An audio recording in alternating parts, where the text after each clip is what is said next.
Hi, this is Sherry. I am working on the flooring today, and Chris has helped me cut some plywood. I've cleaned out, I've done the kills.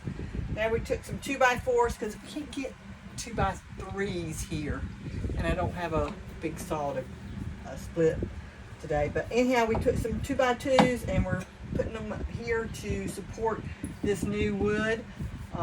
This wood was okay.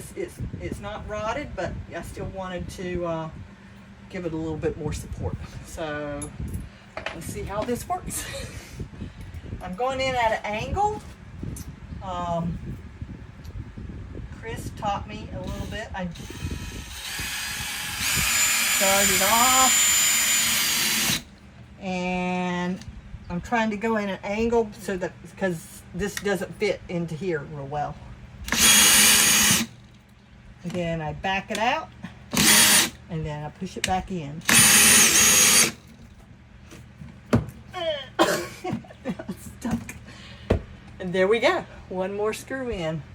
Several more to go.